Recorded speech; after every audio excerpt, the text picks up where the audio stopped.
तो भाई 2018 की ग्रेटेस्ट रॉयल रंबल तो आपको याद होगी, जो कि WWE ने सऊदी अरेबिया से करवाई थी, जो कि शायद first time 50 man royal rumble थी। अभी इस रॉयल रंबल को हमें पता है कि ब्रॉन स्ट्रोमन ने जीता था। रॉयल रंबल जीतने वाले को गारंटीड रेसलमेनिया में मैच मिलता है, लेकिन क्योंकि ये वाली रॉयल रंबल रेसलमेनिया के बाद हुई थी, तो यहाँ WWE ने कोई मैच वाली स्टिपुलेशन रखी नहीं थी, जिसकी वजह से ब्रॉन स्ट्रोमन को एक स्पेशल टाइटल दिया गया था। तो अभी ब्रॉन स्ट्रोमन ने एक हाईएस्ट रिकॉर्ड तोड़ दिया है WWE का, क्योंकि करंटली वो WWE के लॉन्गेस्ट रेनिंग चैंपियन बन चुके हैं और उनका रेन भाई 2804 डेज का हो चुका है। कह सकते हैं कि लगभग 8 साल उन्होंने चैंपियनशिप को होल्ड करके रखा है। यहाँ उन्होंने एक रिकॉर्ड तोड़ा है जो कि फॉर्मर WWE के चैंपियन ब्रूनो सामार्टिनो का था, क्योंकि उन्होंने WWE चैंपियनशिप को 2803 दिनों तक होल्ड करा था। तो भाई सोचो, जो रिकॉर्ड रोमन रेंस नहीं तोड़ पाए वो ब्रॉन स्ट्रोमन ने तोड़ दिया। भले ही वो चैंपियनशिप ना तो WWE चैंपियनशिप थी और ना उस चैंपियनशिप से किसी को फर्क पड़ने वाला था, ना ही WWE ने बाद में उसको कहीं यूज किया था,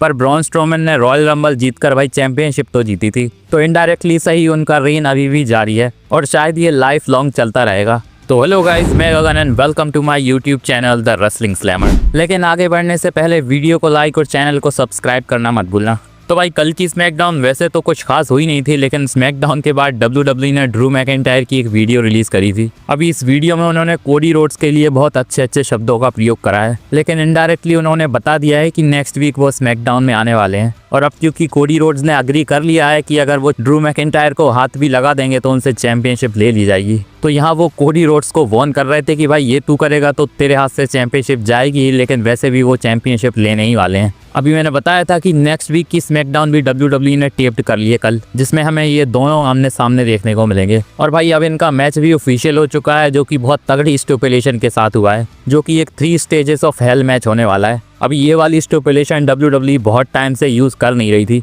और बहुत टाइम पहले शायद हमें ये मैचेस देखने को मिलते थे, लेकिन ट्रिपल एच फिर से वही स्टिपुलेशन वापस लेकर आ गए हैं। अभी भाई ये नॉर्मल मैच नहीं होता है, हमें पता है कि यहाँ 3 स्टिपुलेशन होती हैं, तो भाई ये मैच बड़ा तगड़ा हो सकता है। बस WWE इनके बाकी मैचेस की तरह भसड़ के साथ इस मैच को ख़त्म ना करे। वैसे इसी के साथ कल की स्मैकडाउन के बाद कुछ वीडियोस भी आ रही हैं, जहां Cody Rhodes, CM Punk, Jey Uso और जिमी ऊसो एंजॉय करते हुए नजर आ रहे हैं। और भाई इनके निशाने पर सोलो सिकोआ आ गए हैं, क्योंकि सोलो सिकोआ की बड़ी तगड़े तरीके से धुलाई करी जा रही थी। यहाँ सीएम पंक ने सोलो सिकोआ का मुंह उन्हीं के ऊपर लगाया था, जो कि भाई देखने में बहुत ज्यादा फनी लग रहा था, जिस हिसाब से वो एक्ट करके दिखा रहे थे। वैसे इसके बाद गाना बजाना भी हो रहा था, जिससे सीएम पंक निकलने की कोशिश कर रहे थे, क्योंकि शायद वो गाना नहीं चाहते थे। अभी वैसे जिस हिसाब से रूमर्स आ रहे हैं, नेक्स्ट वीक की स्मैकडाउन बहुत ज्यादा अच्छी हो सकती है। फिलहाल जो हाल चल रहा है स्मैकडाउन का, उससे तो अच्छी लग रही है। वैसे नेक्स्ट स्मैकडाउन में एक टाइटल चेंज भी होने वाला है, जो कि नेक्स्ट स्मैकडाउन में ही हम देखेंगे तो ज़्यादा बेटर होगा।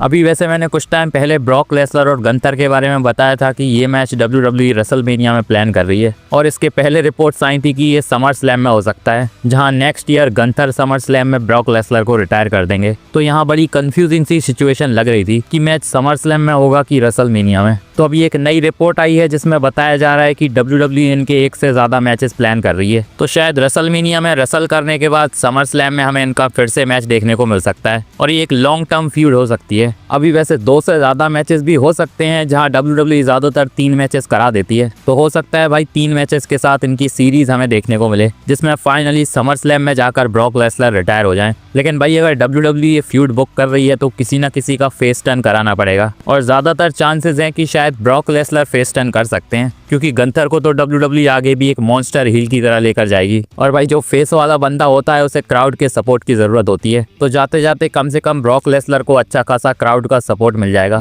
वैसे रिटायरमेंट की बात कर रहे हैं तो अभी सेथ रॉलिंस ने भी रिटायरमेंट प्लान बताया है, लेकिन भाई ये वाला प्लान शायद बहुत ज़्यादा अलग लग रहा है। तो रिसेंटली सेथ रॉलिंस ने एक इंटरव्यू में बताया है कि 60 साल से पहले तो वो रिटायर नहीं होने वाले, और उनके हिसाब से अभी तो उन्होंने बस शुरुआत ही करी है। तो भाई सेथ रॉलिंस शायद अंडरटेकर से कम्पीट करने वाले हैं, और बाकी के बड़े बड़े सुपरस्टार्स भले ही रिटायर हो जाएंगे, लेकिन सेथ रॉलिंस स्टिल हमें 60s में भी रेसल करते हुए नजर आ सकते हैं। वैसे रिटायरमेंट के बाद भी सेथ रॉलिंस का प्लान स्टिल WWE में रहने का ही है, क्योंकि उनका कहना है कि वो गोरिल्ला पोजीशन में काम करना चाहते हैं। अभी गोरिल्ला पोजीशन में बहुत सारी चीज़ें होती हैं, जहां मैनेजर से लेकर मैच के प्रोड्यूसर भी वहीं बैठे हुए होते हैं। तो भाई सेथ रॉलिंस का प्लान है उन्हें भी किसी स्पेशल रोल में वहां बिठाया जाएगा, जो कि मुझे लग रहा है कि शायद फ्यूचर में सच भी हो सकता है। अभी वैसे कुछ टाइम पहले मैंने बताया था कि WWE अनरियल सीरीज का सीजन 2 लेकर आने वाली है, तो रिसेंटली WWE और नेटफ्लिक्स की तरफ से इसकी डेट भी अनाउंस हो चुकी चुकी है। तो ये सीरीज अब हमें नेक्स्ट ईयर 20 जनवरी को देखने को मिलेगी, जो कि शायद अब से ज़्यादा दूर है नहीं। अभी इसमें 5 एपिसोड होने वाले हैं जो कि लगभग 50 मिनट के होंगे, और इन एपिसोड्स में बहुत सारे सुपरस्टार्स को फीचर करा जाएगा, जिसमें मैंने बताया था कि सेथ रॉलिंस और R-Truth का रोल तो फिक्स हो चुका है, क्योंकि R-Truth का मनी इन द बैंक का रिटर्न और समर स्लैम में जो सेथ रॉलिंस ने कैश इन करा था उसकी जर्नी भी इसमें फीचर करी जाएगी।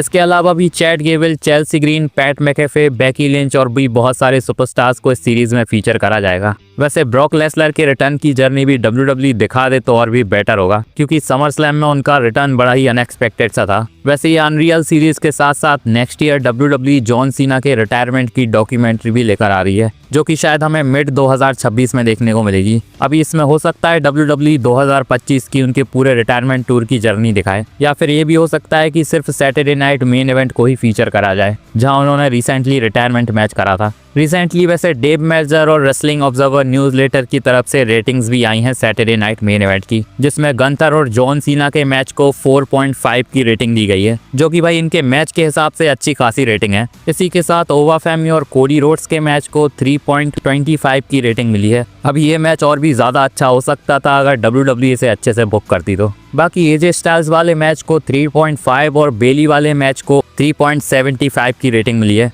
वैसे इसी के साथ केज मैच की तरफ से रेटिंग्स भी आई हैं कि बेस्ट और वर्स्ट पेपर व्यू कौन सा था 2025 का। यहाँ एलिमिनेशन चेंबर को बेस्ट पेपर व्यू बताया गया है 2025 का, जिसके बहुत सारे रीजंस भी हैं, क्योंकि मैचेस भी हमें अच्छे देखने को मिले थे और WWE ने बाद में तो धमाका ही कर दिया था। लेकिन भाई यहाँ वर्स्ट पेपर व्यू 2025 का सर्वाइवर सीरीज वॉर गेम्स बताया गया है, जो कि अभी रिसेंटली ही हमने देखा था। तो सोचो भाई, इतने बड़े बड़े सुपरस्टार्स को फीचर करने के बाद भी सबसे घटिया पेपर व्यू की लिस्ट में सर्वाइवर सीरीज वॉर गेम्स आ गया, जिसका रीजन यही था कि WWE ने ज्यादा कुछ खास करा नहीं था, और कह सकते हैं कि शायद मैचेस भी उतने खास हमें देखने को मिले नहीं जिस हिसाब से WWE बिल्ड कर रही थी। चलिए अब बात करते हैं नेक्स्ट पेपर व्यू की, जो कि हमें सऊदी अरेबिया से रॉयल रंबल देखने को मिलेगा। अभी बहुत टाइम से WWE कंफ्यूजन में थी कि इस रॉयल रंबल की टाइमिंग क्या होगी, क्योंकि अब ये US में तो होगा नहीं, तो टाइमिंग उस हिसाब से तो WWE रख नहीं पाएगी। तो भाई सऊदी अरेबिया की टाइमिंग के हिसाब से रॉयल रंबल की टाइमिंग 2 PM रखी गई है। और बात करें इंडिया के हिसाब से तो भाई रात के 12:30 बजे हमें ये पेपर व्यू देखने को मिलेगा, जो कि नॉर्मली हमें सऊदी के पेपर व्यूज़ इंडिया में वैसे भी इसी टाइमिंग पर देखने को मिलते हैं। तो भाई लाइव इस पेपर व्यू को देखना शायद बहुत ज़्यादा मुश्किल हो जाएगा, क्योंकि सोचो जब शुरुआत ही 12:30 बजे होगी तो ये पेपर व्यू ख़त्म कब होगा। अभी वैसे मैंने बताया था कि रैंडी ऑर्टन रॉयल रंबल को प्रमोट करने के लिए सऊदी अरेबिया में है, जहां वो बहुत ज़्यादा एंजॉय कर रहे हैं। तो रिसेंटली उनकी और उनकी वाइफ की एक पिक्चर वायरल हो रही है, जहां शायद सऊदी अरेबिया में रहते रहते रैंडी ऑर्टन ने अब गेटअप भी उन्हीं की तरह ले लिया है। अभी वैसे हमें पता है कि स्मैकडाउन की हालत कुछ खास तो चल नहीं रही है। ऊपर से WWE ने अभी अनाउंस करा था कि नेक्स्ट ईयर से स्मैकडाउन 3 घंटे की फिर से हो जाएगी। वही फिलहाल WWE की प्लानिंग देखकर लग रहा है कि वही WWE 3 घंटे के स्मैकडाउन नहीं कर रही है, और WWE ने अच्छी खासी तैयारियां कर ली हैं स्मैकडाउन को और भी अच्छा बनाने के लिए। अभी रिसेंटली रिपोर्ट्स आ रही हैं कि ट्रिक विलियम्स को WWE NXT से स्मैकडाउन में लेकर आ गई है, जिनका शायद ऑफिशियली कॉल अप हो गया है। इसी के साथ ओवा फैमी और जो हेनरी भी शायद स्मैकडाउन में हमें देखने को मिल सकते हैं। अभी नेक्स्ट वीक जो हेनरी और मिस का मैच तो हो ही रहा है, लेकिन शायद धीरे धीरे WWE ने परमानेंट भी करेगी। अभी वैसे इन दोनों के साथ साथ WWE ओवा फैमी को भी शायद स्मैकडाउन में लेकर आने वाली है, क्योंकि जो रिसेंटली WWE ने स्मैकडाउन को टेप किया है वहाँ ओवा फैमी का वीडियो पैकेज दिखाया गया है। तो भाई इन सुपरस्टार्स के एडिशन के साथ स्मैकडाउन को नेक्स्ट ईयर तगड़ा बनाया जाएगा। लेकिन मेरे हिसाब से शायद रॉ में भी बहुत सारे ऐसे सुपरस्टार्स हैं जिनको स्मैकडाउन में होना चाहिए। वैसे सर्वाइवर सीरीज के बाद रोमन रेंस का कुछ अता पता तो नहीं है, लेकिन उनकी मर्चेस WWE रिसेंटली लेकर आई है, जो कि अभी WWE की शॉप पर अवेलेबल हो चुकी हैं। इसी के साथ वैसे रोमन रेंस की 2-3 पिक्चर्स भी वायरल हो रही हैं सोशल मीडिया पर, जिन्हें देखकर लग रहा है कि भाई बंदा WWE के बाहर ही ज़्यादा एंजॉय कर रहा है, और शायद उनका WWE में आने का तो अभी मन है नहीं। अभी वैसे रोमन रेंस के रिटर्न की बात करें तो बहुत ज़्यादा चांसेस हैं कि रॉयल रंबल में ही अब वो रिटर्न करेंगे, जिसके लिए उन्हें एडवर्टाइज करा गया है। बाकी उसके पहले आने का उनका कोई मतलब है नहीं। अभी देखते हैं रोमन रेंस रॉयल रंबल में ही रिटर्न करेंगे या उससे पहले हमें उनकी अपीयरेंस देखने को मिल जाएगी। बाकी अगर आपको ये मेरी वीडियो अच्छी लगी हो तो इसे लाइक और चैनल को सब्सक्राइब करना मत भूलना, और बेल आइकन को भी दबा देना ताकि मेरी वीडियोस की अपडेट आप तक पहुंचती रहे। मिलते हैं नेक्स्ट वीडियो में, धन्यवाद।